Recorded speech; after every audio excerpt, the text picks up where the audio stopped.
Hello everyone. आज हम अपने क्लास 10th का जो इलेक्ट्रिसिटी चैप्टर पढ़ रहे थे उसी के क्लास को आगे बढ़ाते हुए रेजिस्टेंस के बारे में और जानकारी देखने की कोशिश करेंगे। कल हमने ओम्स लॉ पढ़ा था और ओम्स लॉ का एक सिग्निफिकेंस हमें मिला था जिसे हम रेजिस्टेंस कह रहे थे। उसके बारे में भी थोड़ी बहुत जानकारी हमने लेने की कोशिश की थी। आज हम रेजिस्टेंस के बारे में ही थोड़ी और जानकारी लेने की कोशिश करेंगे। हम देखेंगे कि ये जो रेजिस्टेंस है ये कंडक्टर के किन किन फैक्टर्स पे डिपेंड करता है। मतलब कंडक्टर में ऐसा क्या चेंज आएगा जिससे रेजिस्टेंस की वैल्यू पे चेंजेस आ सकते हैं। तो यही सारी चीज़ें हैं जो आज हम जानेंगे। तो अगर हम बात करें कंडक्टर में रेजिस्टेंस जो किन फैक्टर्स पे डिपेंड करता है तो उनमें एक फैक्टर है लेंथ। लेंथ किसकी? Length of the conductor. कि कंडक्टर के लेंथ पे रेजिस्टेंस कैसे वेरी करेगा। हमने क्या देखा था कि रेजिस्टेंस कंडक्टर की वो प्रॉपर्टी होती है जो चार्ज के फ्लो को रेजिस्ट करती है, रोकती है। तो मान लेते हैं कि ये हमारा कोई कंडक्टर है, ठीक है। इसे एज अ कंडक्टर मानने में हमें कोई दिक्कत नहीं है और इसमें ऐसे चार्जेस फ्लो हो रहे हैं।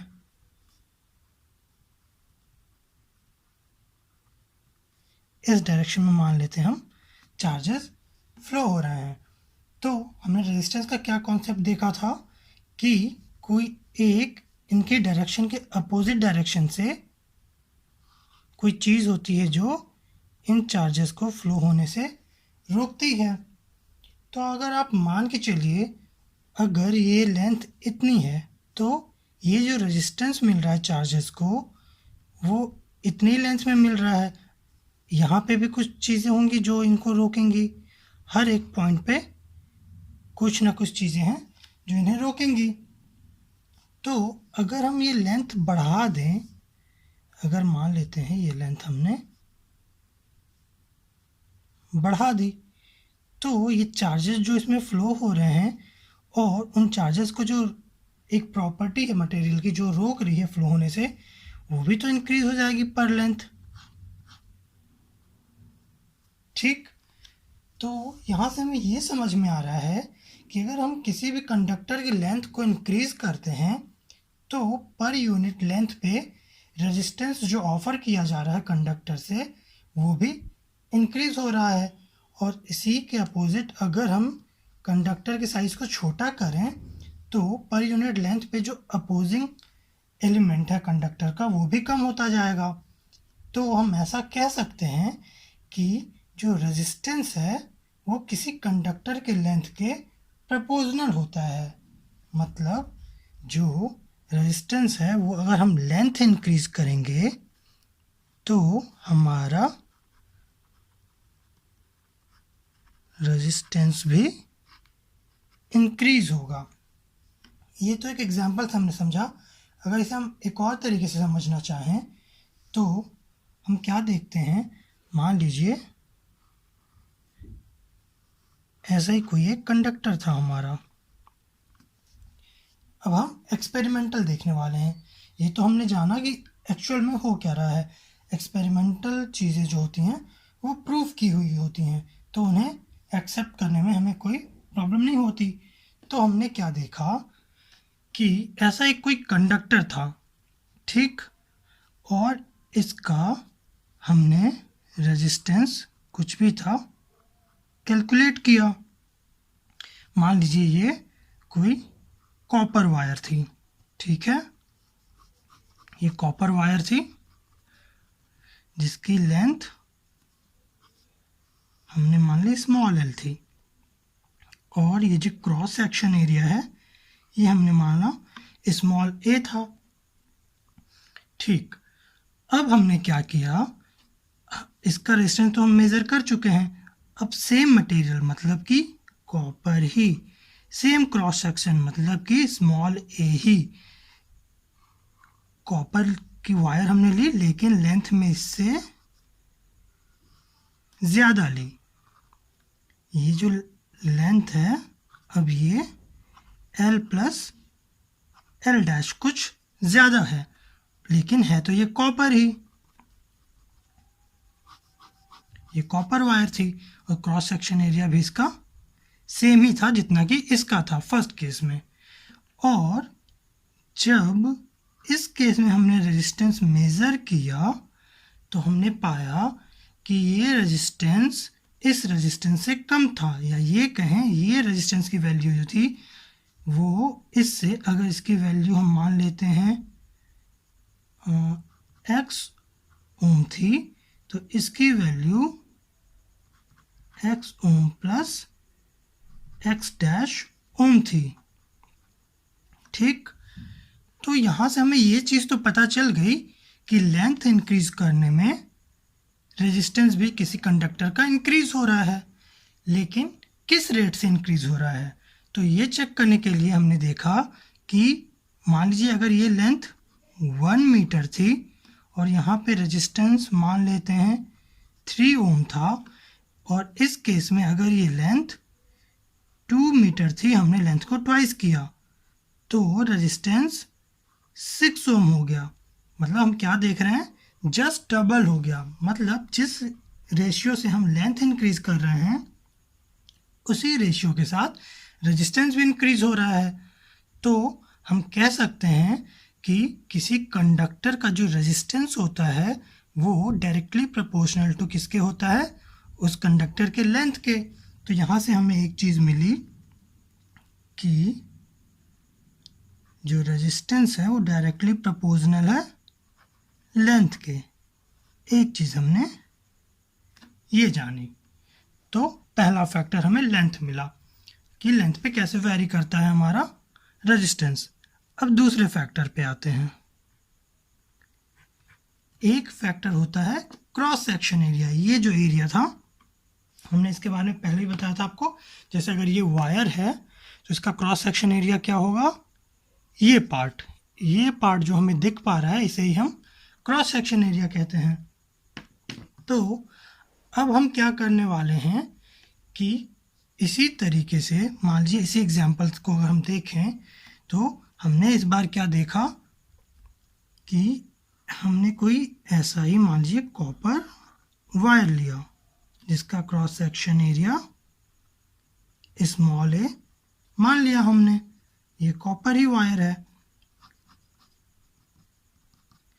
और फिर इसका रेजिस्टेंस हमने कैलकुलेट किया, मैथमेटिकली जो भी वैल्यू आई कैलकुलेट किया।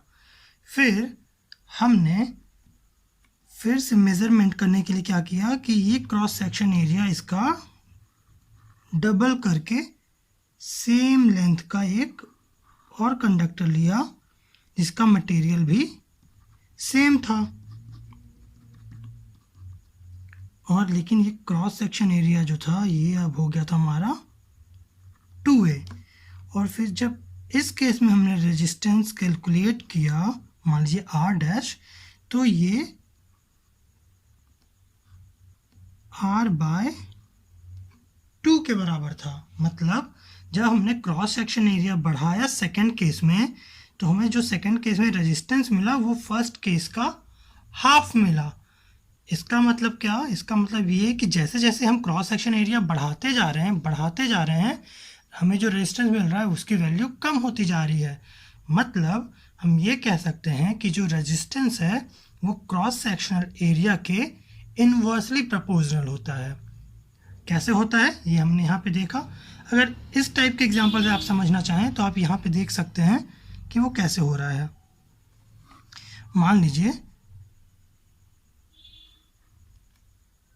ये कोई वायर थी कॉपर की जिसका क्रॉस सेक्शन एरिया स्मॉल ए था, यहाँ से चार्ज फ्लो हो रहे थे। अब मान लेते हैं नंबर ऑफ चार्ज कितने थे, नंबर ऑफ चार्ज थे हमारे x, और नंबर ऑफ जो प्रॉपर्टी जिसकी वजह से रेजिस्टेंस हो रही थी वो थे हमारे y। अब हमने क्या किया, इसकी वैल्यू वैसे बढ़ा दी क्रॉस सेक्शन एरिया की, इसको ए डैश मानते हैं, और लेंथ हमने रखी उतनी ही। तो क्या हुआ, पर यूनिट लेंथ में नंबर ऑफ चार्ज तो उतने ही फ्लो हो रहे हैं, और नंबर ऑफ जो रेजिस्टेंस प्रोवाइड करने वाले एलिमेंट हैं वो भी उतने ही हैं। तो अब हुआ क्या, इन चार्जेस को डिस्टेंस ज़्यादा मिल गई, अब ये आराम से इस रास्ते में फ्लो हो सकते हैं। ये ठीक वैसा ही है, मान लीजिए पहले 10 लोग इतनी चौड़ी सड़क से जा रहे थे, अब 10 लोगों को इतनी चौड़ी सड़क से जाना है तो ईजिली मूव कर सकते हैं। सड़क में जो भी गड्ढे हैं, व्हीकल हैं, जो भी रेजिस्टेंस प्रोवाइड कर रहे हैं वो तो उतने ही मूव कर रहे थे। तो क्या हुआ, हमें ज़्यादा स्पेस मिल गई, ज़्यादा स्पेस मिल गई तो हम पहले के कंपैरिजन में ईजिली मूव कर पा रहे हैं। वैसा ही आप चार्जेस के साथ समझ सकते हैं। तो यहाँ पे हमने क्या देखा कि जो रेजिस्टेंस होता है, अगर हम क्रॉस सेक्शन एरिया को इंक्रीज करते हैं तो हमारा रेजिस्टेंस क्या होता है, डिक्रीज होता है। या अगर इसे फॉर्मूला वे में लिखें तो रेजिस्टेंस जो होता है वो इन्वर्सली प्रोपोर्शनल टू होता है क्रॉस सेक्शनल एरिया के। दो चीज़ें हमने देख ली, किन फैक्टर्स पर डिपेंड करता है, आगे और देखते हैं। जो थर्ड फैक्टर हमारा, जिस पे हम देखने वाले हैं कि रेजिस्टेंस किसी कंडक्टर का कैसे वेरी करता है, वो हम ले रहे हैं अपना थर्ड फैक्टर कि मटेरियल का नेचर कैसा है, नेचर ऑफ द मटेरियल। इसका क्या मतलब हुआ, हमने कुछ मेटल्स पढ़े हैं जिनके आउटर सेल्स में हमें फ्री इलेक्ट्रॉन्स के बारे में पता होता है। तो अगर कोई मेटल है जैसे एल्यूमिनियम है तो उनके आउटर सेल्स में फ्री इलेक्ट्रॉन्स के नंबर अलग होंगे, कॉपर के नंबर अलग होंगे, सिल्वर के नंबर्स अलग होंगे और आयरन के नंबर्स अलग होंगे। और अगर और कोई मेटल आप देखना चाहें, निकल, कोबाल्ट, ये सारे, तो उनके फ्री सेल्स में जो फ्री इलेक्ट्रॉन्स होंगे, आउटर सेल्स में जो फ्री इलेक्ट्रॉन्स होंगे उनके नंबर्स डिफरेंट होंगे डिफरेंट मटेरियल के लिए। तो ये चीज़ हमें पता है कि जो आउटर सेल्स में, मान लीजिए ये हमारा न्यूक्लियस है और ये उसके कुछ सेल्स हैं, तो आउटर सेल्स में जिसके पास एक इलेक्ट्रॉन है तो हम एक ही फ्री कर पाएंगे इसे। अगर किसी में 2 हैं तो 2 फ्री कर पाएंगे, 3 है तो 3 फ्री कर पाएंगे। अगर उनका 8 इलेक्ट्रॉन लास्ट में फिल नहीं हो पा रहे हैं तो उससे कम जो भी हैं हम रिलीज कर सकते हैं एनर्जी देके। ऐसा कुछ ऊपरी तौर पे हम जानते हैं, अभी हमें केमिस्ट्री में नहीं जाना है डीपली, अभी हम ये समझने की कोशिश कर रहे हैं कि नेचर ऑफ द मटेरियल कैसे कंडक्टर के रेजिस्टेंस को इफेक्ट करता है। तो अगर ये मान लीजिए कोई एटम था, अगर हम इसे किसी कंडक्टर में देखें तो ये बिल्कुल छोटे छोटे पार्टिकल्स होते हैं। ये सारे मान लीजिए आपके एटम्स हैं, ये एटम्स का एक जूम्ड वे है और ये आपके एक्चुअल में छोटे छोटे मेटल्स में एटम्स दिख रहे हैं। तो अगर इसमें से 3 इलेक्ट्रॉन्स मान रहे हैं हम कि फ्री किए जा सकते हैं, तो ऐसे ही हर पॉइंट से 3 इलेक्ट्रॉन्स अगर हम फ्री करेंगे तो नंबर्स ऑफ इलेक्ट्रॉन्स की संख्या भी मैक्स होगी। अगर पर एटम से निकलने वाले इलेक्ट्रॉन्स के नंबर्स कम हैं तो उस केस में ये नंबर कम हो जाएंगे। और ये जो फ्री इलेक्ट्रॉन्स होते हैं इन्हीं की वजह से चार्ज का फ्लो होता है, और चार्ज का फ्लो होता है तो हम कहते हैं इलेक्ट्रिसिटी फ्लो हो रही है। तो अगर नंबर ऑफ इलेक्ट्रॉन्स कम होंगे तो हमें इलेक्ट्रिसिटी भी कम मिलेगी तो इसका मतलब रेजिस्टेंस उसके लिए ज़्यादा प्रोवाइड होगा कंडक्टर के केस में। तो हम ये कह पाएंगे कि जो किसी भी मटेरियल का नेचर है, नेचर इन द सेंस कि वो कितना रेजिस्टेंस प्रोवाइड करा पा रहा है per unit numbers of charge में, तो उनका रेजिस्टेंस ज़्यादा होगा जिन केस में कम फ्री इलेक्ट्रॉन्स होंगे। तो ये वही चीज़ कह रहा है कि नेचर ऑफ मटेरियल कैसे इफ़ेक्ट करता है किसी कंडक्टर को। तो इस केस में हम कुछ ऐसा नहीं कह पाएंगे ये किस चीज़ के प्रोपोर्शनल है, किस चीज़ के नहीं। इस चीज़ को हम just as it is mention कर देंगे। और अगर हम नेक्स्ट चीज़ पे आए कि नेक्स्ट ऐसी कौन सी चीज़ है जिसके ऊपर हमारा रेजिस्टेंस डिपेंड करता है किसी कंडक्टर का, तो वो होता है टेम्परेचर। एक्सपेरिमेंटल वे में क्या पाया गया कि मान लीजिए ये कोई वैसा ही हमारा कोई कंडक्टर है कॉपर का, जिसका हमने रेजिस्टेंस मेज़र किया। इसका टेम्परेचर इस समय था मान लीजिए रूम टेम्परेचर के आसपास, मान लीजिए 25 डिग्री सेंटीग्रेड। इस टाइम पे हमने इसका रेजिस्टेंस मेज़र किया तो हमें आर की कोई वैल्यू मिली। फिर हमने इस कॉपर कॉइल को या कॉपर वायर को, सेम कॉपर वायर, ये ए था, ये भी ए है। डायग्राम में थोड़ा डिफरेंस दिख सकता है लेकिन हम ए मेंशन कर रहे हैं तो आप समझ लीजिए ये सेम है। ये कॉपर, ये एल और ये भी एल। बस इसमें डिफरेंस कहाँ पे हमने दिया, इसे टेम्परेचर में। टेम्परेचर हमने इसका डेल्टा टी से इंक्रीज़ किया और ये टेम्परेचर 25 से हो गया मान लीजिए 45 डिग्री सेंटीग्रेड। तो इस केस में हमने क्या देखा कि हमें जो रेजिस्टेंस मिला कैलकुलेट करने पे, वो अगर इस केस में हमें आर डैश मिल रहा है तो ये पिछले रेजिस्टेंस से थोड़ा ज़्यादा था। तो हमें यहाँ से क्या जानकारी मिली कि किसी बॉडी का टेम्परेचर इंक्रीज़ करने पे, किसी कंडक्टर का टेम्परेचर इंक्रीज़ करने पे उसका रेजिस्टेंस भी इंक्रीज़ होगा। किस तरीके से इंक्रीज़ होगा? इसका जो रेजिस्टेंस होगा वो directly proportional to temperature of the conductor होगा। ठीक, तो हमने चार चीज़ें देखी। चार चीज़ें कौन से फैक्टर, हमने चार फैक्टर्स देखे, एक बार हम शॉर्ट में देख लेते हैं। हमने देखा कि जो रेजिस्टेंस है वो डायरेक्टली प्रोपोर्शनल टू लेंथ है। हमने देखा जो रेजिस्टेंस है वो inversely proportional to cross section area है। हमने देखा कि नेचर के, मटेरियल के नेचर पे कैसे डिपेंड करता है रेजिस्टेंस। और हमने देखा कि रेजिस्टेंस जो है directly proportional to temperature of the conductor है। तो ये चार चीज़ें हमने देखी।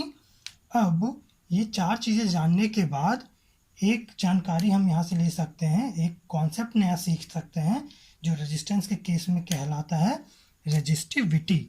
क्या कहलाता है? रेजिस्टिविटी, या इसी को ही हम कहते हैं स्पेसिफिक रेजिस्टेंस। ये एक बिल्कुल छोटा सा टॉपिक है आपके सिलेबस में, तो इसे हम देख लेते हैं कि रेजिस्टिविटी होता क्या है। ठीक है, अब हम देखने जा रहे हैं रेजिस्टिविटी, या फिर इसी को हम कह रहे हैं स्पेसिफिक रेजिस्टेंस।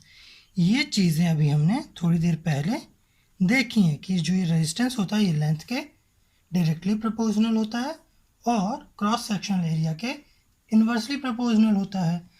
तो अगर इन दोनों को कंबाइन करें तो हम एज अ रिजल्ट लिख सकते हैं कि ये जो रेजिस्टेंस है ये प्रोपोर्शनल होता है length by cross sectional area के।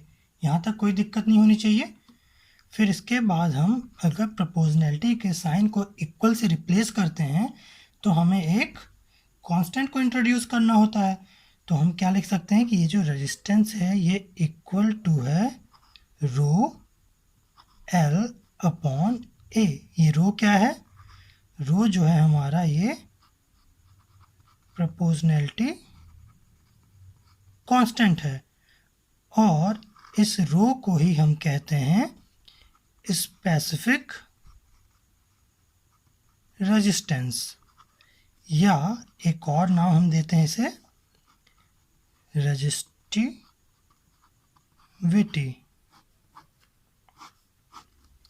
अब हम समझने की कोशिश करते हैं कि रेजिस्टिविटी या फिर स्पेसिफिक रेजिस्टेंस होता क्या है। आप जब हायर क्लासेस में जाएंगे तो आप पाएंगे कि जिस टर्म्स के आगे भी स्पेसिफिक लग जाता है उसे हम पर यूनिट में कैलकुलेट करते हैं। जैसे अगर यहाँ पे हमें रेजिस्टेंस कैलकुलेट करना है तो हम उसे पर यूनिट में कैलकुलेट करेंगे। जैसे अगर हमें कहीं पे वॉल्यूम कैलकुलेट करना हो तो हम उसे पर यूनिट वॉल्यूम कैलकुलेट करेंगे। कह के नहीं समझ में आ रहा, करके दिखाते हैं। मान लीजिए ये कोई एक वेसल है, इसमें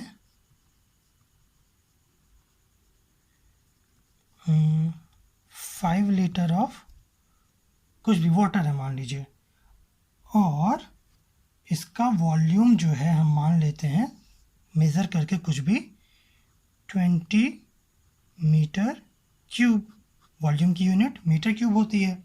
क्यों? क्योंकि लेंथ, विड्थ, हाइट तीनों मल्टीप्लाई करते हैं तो हमें 3 मीटर्स मिलते हैं, इसलिए मीटर क्यूब मिलता है हमें वॉल्यूम के यूनिट में। तो हमने क्या देखा, इस वेसल का वॉल्यूम था 20 मीटर क्यूब और इसमें जो वाटर फिल्ड था वो 5 लीटर था। तो अगर हमें स्पेसिफिक वॉल्यूम इसका निकालना हो तो हम क्या करेंगे कि स्पेसिफिक वॉल्यूम मतलब पर यूनिट वॉल्यूम, मतलब 1 मीटर क्यूब में कितने लीटर वाटर है। तो अगर 20 मीटर क्यूब में 5 लीटर है तो 1 में निकालना हो तो हम क्या करेंगे, 5/20 लीटर बाय मीटर क्यूब कर देंगे। ये जो वैल्यू आएगी 1/4 या 0.25 लीटर पर मीटर क्यूब, ऐसी कोई वैल्यू मिल जाएगी। तो ये वैल्यू क्या है, इस वैल्यू को हम कहेंगे स्पेसिफिक वॉल्यूम। ऐसे आप स्पेसिफिक मास, ये सारी चीज़ें कैलकुलेट करेंगे। इन चीज़ों पे आपको ध्यान नहीं देना है, ये बस आप स्पेसिफिक वाली चीज़ें समझ सकें इसलिए हमने यहाँ पे बताई हैं। अब हम पहुँचते हैं अपने टॉपिक पे। तो जब हमें स्पेसिफिक रेजिस्टेंस कैलकुलेट करना हो तो उस केस में हम क्या करेंगे कि इसकी स्पेसिफिक वैल्यू निकालने की कोशिश करेंगे। स्पेसिफिक वैल्यू मतलब पर यूनिट वैल्यू, और पर यूनिट मतलब 1 के केस में। तो हम यहाँ पे फॉर्मूला देख पा रहे हैं कि रेजिस्टेंस इक्वल टू है rho into length by cross sectional area. हमें क्या जानना है इस रो के बारे में, तो हम रो को इधर कर लेते हैं। तो रो की वैल्यू क्या हम लिख सकते हैं, रो इक्वल टू हो जाएगा हमारा R into A divide by L. यहाँ तक कोई दिक्कत नहीं होनी चाहिए। अब हम पहुँचते हैं अपने मेन मकसद पे, जो हमें पर यूनिट के केस में कैलकुलेट करना है। हमें ये तो कैलकुलेट ही करना है, और आप अगर देखें तो ये स्पेसिफिक रेजिस्टेंस भी कुछ और नहीं, रेजिस्टेंस ही है। मतलब ये किसी न किसी तरीके से रेजिस्टेंस से ही रिलेटेड है। तो हम कोशिश करेंगे स्पेसिफिक रेजिस्टेंस को प्रॉपरली रेजिस्टेंस के टर्म्स में समझने की। तो उसके लिए हम क्या कर रहे हैं कि हम क्रॉस सेक्शनल एरिया को 1 मीटर स्क्वायर मान रहे हैं। मीटर स्क्वायर क्यों? क्योंकि है तो ये एरिया ही, और इस लेंथ को मान रहे हैं हम 1 मीटर।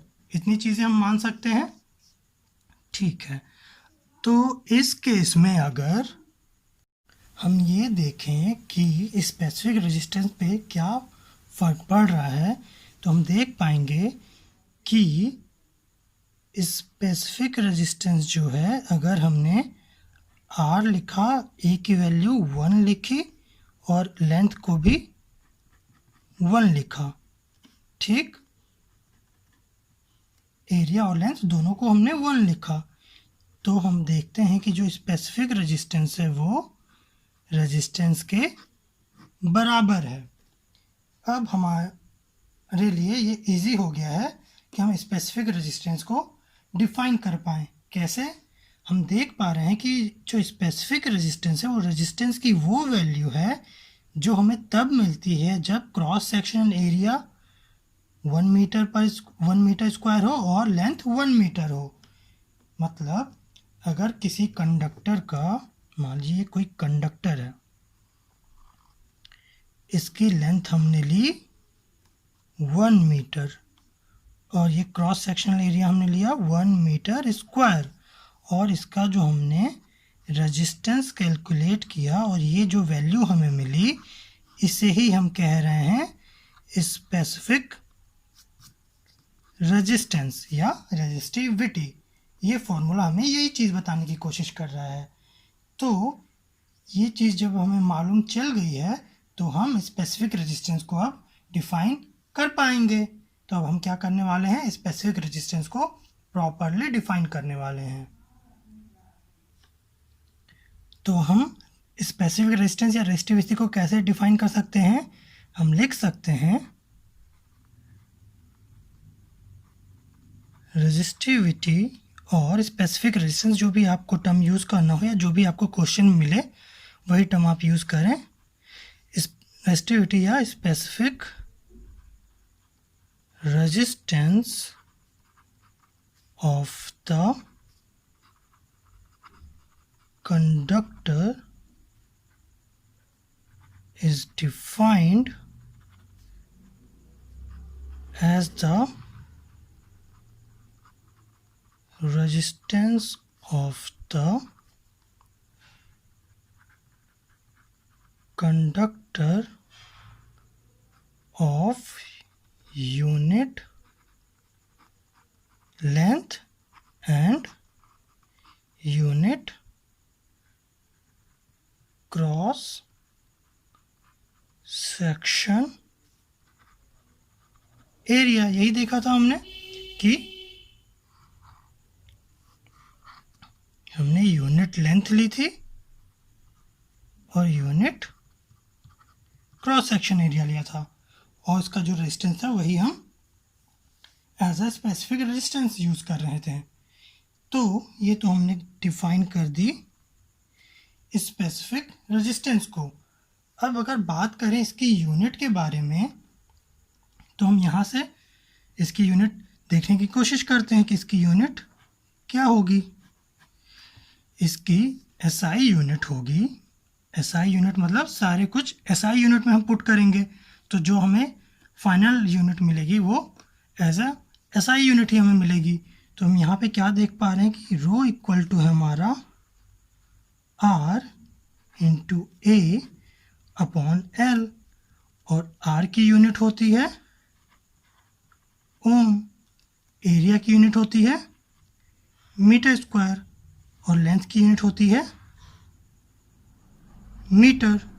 तो इस मीटर से 1 मीटर कैंसिल आउट हो जाएगा तो हमें ओम मीटर जो है एज ए यूनिट मिल जाएगी किसकी, स्पेसिफिक रेजिस्टेंस की। ये यूनिट हमें मिल जाएगी। ठीक है, अब बिल्कुल एक बहुत ही छोटी सी बेसिक जानकारी बची है जो आप ले लेंगे तो आपके लिए इजी हो जाएगा। बाकी यहाँ पे रेजिस्टिविटी का टॉपिक कंप्लीट होता है। अगर हम ये देखना चाहें कि किनकी रेजिस्टेंस या रेजिस्टिविटी पर यूनिट लेंथ में रेजिस्टिविटी ज़्यादा या कम होती है तो उस केस में क्या होगा, तो हमें पता है कि जो फ्री इलेक्ट्रॉन्स होते हैं वो मेटल्स में ज़्यादा होते हैं। अब हम लेंथ और एरिया की बात क्यों नहीं कर रहे हैं, लेंथ और एरिया की बात इसलिए नहीं कर रहे हैं क्योंकि जो रेजिस्टिविटी है आप उसमें कोई भी मटेरियल लीजिए, लेंथ और एरिया तो हमने उसमें 1 कर दिया है पर यूनिट। चाहे मेटल लीजिए तो इसी लेंथ का, नॉन मेटल लीजिए तो इसी लेंथ का और इसी क्रॉस सेक्शन एरिया का। तो मेटल में हमने देखा था कि इसमें फ्री इलेक्ट्रॉन ज़्यादा होते हैं तो जो रेजिस्टिविटी होगी वो इसकी कम होगी, या आप ऐसा कहें कि इसमें जो करंट फ्लो होगा वो मैक्सिमम होगा क्योंकि चार्ज का फ्लो इसमें मैक्सिमम हो रहा है। इसी तरीके से अगर आप एलॉयज़ को देखें, एलॉयज़ क्या, जो किन्हीं दो मेटल्स को डिफ्यूज़ करके हम बनाते हैं तो उनकी जो रेजिस्टिविटी होगी इनसे थोड़ी ज़्यादा होगी। ये कहें कि जो उनका कंडक्टर का क्वालिटी है, जो इलेक्ट्रिक चार्ज में फ्लो होंगे इनसे थोड़े से कम होंगे। और जब बात आती है इंसुलेटर की तो उसमें तो करंट फ्लो होगा ही नहीं तो उनकी रेजिस्टिविटी सबसे हाई होगी। तो अगर इंसुलेटर्स की बात करें तो उनकी तो सबसे कम होगी क्या, करंट फ्लो रेट। अगर ये चीज़ें ऐसे ध्यान में रखने में मुश्किल होगी तो आप ऐसे मेंशन कर लीजिए कि हम क्या बताने जा रहे हैं, रेजिस्टिविटी का ऑर्डर। तो हमने क्या देखा, एक चीज़ हमने देखी मेटल, हमने देखा मेटल में सबसे कम, उसके बाद हमने देखा एलॉय में। यहाँ पे हम क्या बता रहे थे, यहाँ पे हम करंट का बता रहे थे, करंट के टर्म्स में। यहाँ पे हम रेजिस्टिविटी या स्पेसिफिक रेजिस्टेंस के टर्म्स में बता रहे हैं। तो मेटल में सबसे कम होगी रेजिस्टिविटी, उसके बाद एलॉयज में, और सबसे ज़्यादा किस में होगी, इंसुलेटर्स में।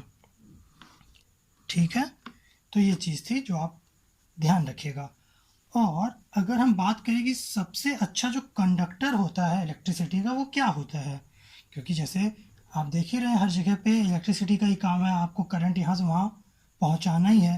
तो जो सबसे अच्छा चार्ज माना गया है, कंडक्टर माना गया है इलेक्ट्रिसिटी का, वो माना गया है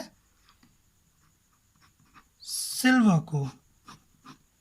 तो सिल्वर को माना गया है। हम चाहते हैं कि सारा करंट यहाँ से वहाँ पहुँच जाए बिना किसी रेजिस्टेंस के। तो क्या हम यहाँ से वहाँ सिल्वर की वायर फैला दें, सिल्वर की वायर से करंट पहुँचा दें आपके घरों में? नहीं। क्या होगा कि जब हम कोई भी प्रोडक्शन एरिया में वर्क करते हैं तो कई सारे फैक्टर्स हमें देखने पड़ते हैं।